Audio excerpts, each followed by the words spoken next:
આમોદ તાલુકાના રાણીપુરાથી જુનાવાડિયા તેમજ દાદાપોરથી રાણીપુરા રોડનું આજે ખાતમુહૂર્ત કરવામાં આવ્યું હતું।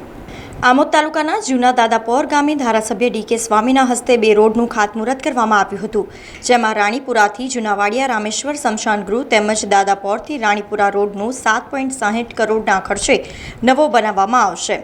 ધારાસભ્ય ડી.કે. સ્વામીએ જણાવ્યું હતું કે ભાજપ છેવાડાના માનવીની ચિંતા કરે છે। ભાજપ સરકાર જ્યારે વહેંચવાનું આવે ત્યારે સંભાગે વહેંચીને આપે છે, જેથી છેવાડાના ગામો પણ વિકાસ થઈ શકે। તેઓએ હાજર કોન્ટ્રાક્ટરોને પણ રોડના કામની ગુણવત્તા જાળવી રોડ લાંબા સમય ટકી શકે તેવો ગુણવત્તાવાળો બનાવવા ટકોર કરી હતી। આ પ્રસંગે આમોદ તાલુકા ભાજપ પ્રમુખ દીપક ચૌહાણ, આમોદ તાલુકા પંચાયતના ઉપપ્રમુખ વસંત પ્રજાપતિ, માર્ગ અને મકાન વિભાગના કાર્યપાલક ઇજનેર સુનિલ શાહ, જૂના દાદાપોર ગામના સરપંચ મહેન્દ્રસિંહ ઠાકોર તેમજ આસપાસના ગામના સરપંચો તેમજ આગેવાનો અને ભાજપના કાર્યકરો મોટી સંખ્યામાં ઉપસ્થિત રહ્યા હતા।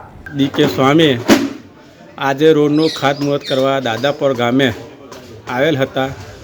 એમની સાથે તમામ સંગઠનની ટીમ પણ આવેલી અને જૂના દાદાપોરથી આમોદનો રોડ 4 કરોડ 40 લાખનો મંજૂર થયેલ છે। તેનું તમામ ટીમ કોન્ટ્રાક્ટર સહિત ખાતમુહૂર્ત કરી સ્વામીશ્રી અને રાણીપુરાથી રામેશ્વરનો 3 કરોડ 20 લાખનો રસ્તા મંજૂર કરેલ છે। એ ગામ વતી સ્વામીશ્રીનો હું ખૂબ ખૂબ અભિનંદન માનું છું। ધન્યવાદ સ્વામીશ્રીને ખૂબ ખૂબ મારા નમન। સમાચારોના સતત અપડેટ માટે TNN ન્યૂઝને YouTube પર સબસ્ક્રાઇબ કરી બેલ આઇકોન પ્રેસ કરો અને અમારી સાથે જોડાયેલા રહો Facebook, Instagram અને Twitter ઉપર।